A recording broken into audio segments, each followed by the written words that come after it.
আসসালামু আলাইকুম। মজার আধুনিক রান্না চ্যানেলে যারা এই রেসিপিটি দেখছেন সবাইকে আন্তরিকভাবে অভিনন্দন। মাত্র ১০ মিনিটে রসুনের আচার তৈরি করে দেখাবো। এত মজার হবে যে আপনারা ভাবতেও পারবেন না। রসুনের আচারের এই রেসিপিটি আমি জীবনে এই প্রথমবার করেছি। তবে বানানোর আগে এতটা মজা হবে ভাবতে পারিনি। যারা রসুন খেতে পছন্দ করেন না তারাও এভাবে আচারটি বানিয়ে দিলে দেখবেন আঙুল চেটে খাবে। তো আমি আজকে একেবারে সহজভাবে মাত্র ১০ মিনিটে রসুনের এই আচারের রেসিপিটি আপনাদের সঙ্গে শেয়ার করেছি। মজাদার এই রসুনের আচারের রেসিপিটি তৈরি করতে প্রথমে আমি এখানে খুব ঘরোয়া উপকরণে একটি মশলা তৈরি করে নিব। এখানে আমি ঝাল বুঝে নিয়ে নিলাম কয়েকটি শুকনো মরিচ। তার সঙ্গে দিয়ে দিব এখানে ১.৫ টেবিল চামচ পরিমাণ পাঁচফোড়ন, ১ টেবিল চামচ পরিমাণ আস্ত ধনিয়া, ১.৫ চা চামচ পরিমাণ আস্ত জিরা। চুলার আঁচটা মিডিয়াম টু লো হিটে রেখে এগুলোকে আমি কিছুক্ষণ ভেজে নিব। রসুনের আচার এভাবে বানিয়ে আপনারা ভাত, পোলাও, বিরিয়ানি কিংবা খিচুড়ির সঙ্গে খেতে পারেন। সব কিছুর সঙ্গে খেতে কিন্তু অনেক বেশি ভালো লাগবে। তো এখানে আমি মশলাগুলোকে ভেজে নিয়েছি। এবার আমি চুলা থেকে এগুলোকে নামিয়ে নিব। তো এখানে চুলার আঁচটা বন্ধ করে এগুলোকে একটা প্লেটে নিয়ে নিলাম। কিছুটা ঠান্ডা হলে এগুলোকে আমি ব্লেন্ডারে খুব ভালোভাবে ব্লেন্ড করে গুঁড়ো করে নিব। এদিকে এখানে আমি ১ টেবিল চামচ পরিমাণ আস্ত সরিষা নিয়েছি। তো এখানে আমি হালকা হলুদ রঙের সরিষাগুলোকে নিয়েছি।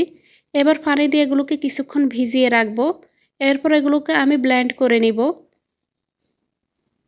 এখানে আমি ১০টি রসুন নিয়েছি। তো এখানে বড় সাইজের 10টি রসুন নিয়েছি।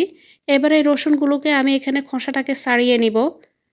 তো এখানে খুব ভালোভাবে এখানে রসুন থেকে সম্পূর্ণ খোসাটাকে আমি ছাড়িয়ে নিচ্ছি। প্রথমে আমি এখানে রসুন থেকে এখানে রসুনের কোয়াগুলোকে আলাদা করে নিব। এরপর রসুনের কোয়া থেকে আমি খোসাটাকে একটি নাইফ দিয়ে খুব ভালোভাবে ছাড়িয়ে নিব। রসুনের কোয়াগুলোকে যদি এভাবে আপনারা খোসাটাকে ছাড়িয়ে আগে থেকে রেডি করে রাখেন, মাত্র ১০ মিনিটে আপনারা রসুনের এই আচারটিকে তৈরি করে নিতে পারবেন। এত কম সময়ে এত মজার আচার সত্যি আমি এর আগে কখনো খাইনি। তো এখানে সবগুলো রসুনের কোয়া থেকে এখানে আমি খোসাটাকে খুব ভালোভাবে ছাড়িয়ে ধুয়ে নিয়েছি। এরপর চুলায় একটা ফ্রাই প্যান বসিয়ে তাতে দিয়ে দিলাম আমি ১ কাপ পরিমাণ সরিষার তেল। তো এখানে আমি ১০ পিস রসুনের জন্য এখানে আমি ১ কাপ পরিমাণ সরিষার তেল দিয়ে দিলাম। তেলটা গরম হয়ে গেলে এখানে এবার দিয়ে দিব রসুনগুলোকে। তো এখানে আমি সরাসরি সবগুলো রসুনের কোয়া এখানে আমি তেলের মধ্যে দিয়ে দিব। চুলার আঁচটা এখানে আমি মিডিয়ামের কাছাকাছি রেখেছি। এবার কিছুক্ষণ রসুনগুলোকে আমি এখানে তেলের মধ্যে ভেজে নিব। প্রায় ২ মিনিটের মতো রসুনগুলোকে রান্না করার পর দিয়ে দিলাম এখানে সরিষা বাটা, আর এখানে আধা টেবিল চামচ পরিমাণ আদা বাটা। সরিষা আর আদা বাটাটাকে এখানে খুব ভালোভাবে রসুনের সঙ্গে মিশিয়ে নিব। এবার এগুলো থেকে কাঁচা ভাবটা যাওয়া পর্যন্ত এগুলোকে রান্না করে নিব। তো এখানে আদা সরিষা বাটা থেকে যতক্ষণ না পর্যন্ত কাঁচা গন্ধটা চলে যাবে ততক্ষণ পর্যন্ত এগুলোকে রান্না করে নিতে হবে। এই পর্যায়ে এখানে আমি দিয়ে দিব স্বাদ মতো লবণ, সামান্য একটু হলুদ গুঁড়া, দিয়ে দিব মরিচ গুঁড়া।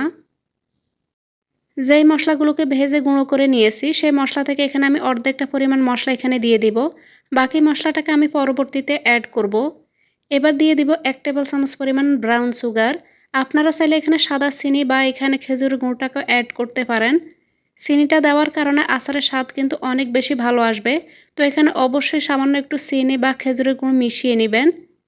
এবার এগুলোকে আমি খুব ভালোভাবে মিশিয়ে নিব। রসুনের আচারের এই রেসিপিটি তৈরি করতে পুরো সময়টা এখানে আমি চুলার আঁচটা মিডিয়ামের কাছাকাছি রেখেছি। এবার এগুলোকে আমি কিছুক্ষণ রান্না করে নিব। এই পর্যায়ে এখানে দিয়ে দিব ২ টেবিল চামচ পরিমাণ তেঁতুলের রস। তো এখানে তেঁতুলের সাথে সামান্য একটু পানি দিয়ে হাত দিয়ে খুব ভালোভাবে মাখিয়ে আমি রসটাকে বের করে নিয়েছি। এবার এখানে দিয়ে দিব আধা টেবিল চামচ পরিমাণ ভিনেগার। ভিনেগারটা দেওয়ার কারণে রসুনের আচারটা অনেক দিন পর্যন্ত ভালো থাকবে। এবার মিশিয়ে আমি কিছুক্ষণ রান্না করে নিব। আর রসুনের আচারের রেসিপিটি তৈরি করতে কিন্তু আমি একেবারে কোনো ঢাকনা দেইনি। ঢাকনা না দিয়ে রসুনের আচারের এই রেসিপিটি আমি তৈরি করে নিয়েছি। রসুনগুলো সিদ্ধ হতেও কিন্তু খুব বেশি সময় লাগবে না। তো দেখতেই পাচ্ছেন এখানে রসুনগুলো কিন্তু খুব সুন্দর মতো এখানে সিদ্ধ করে নেওয়া হয়ে গিয়েছে। এই পর্যায়ে ভেজে নেওয়া বাকি মশলাটুকু এখানে আমি দিয়ে দিব। আর এখানে আমি লবণটা চেক করে নিলাম, লবণটা একদমই পারফেক্ট হয়েছে। তো ভেজে নেওয়া বাকি মশলাটাকে এখানে অ্যাড করে এবার খুব ভালোভাবে মিশিয়ে নিব। এই পর্যায়ে চুলার আঁচটা আমি বন্ধ করে দিব। তো এখানে চুলার আঁচটাকে আমি বন্ধ করে দিয়েছি। আচারের এই রেসিপিটি সম্পূর্ণভাবে এখানে পারফেক্টভাবে হয়ে গিয়েছে সেটি আপনারা কিভাবে বুঝবেন? যখন বুঝবেন এখানে মশলাটা তেল থেকে ছেড়ে দিয়েছে তখন বুঝবেন রসুনের আচারের এই রেসিপিটি পারফেক্টভাবে রান্না করে নেওয়া হয়ে গিয়েছে।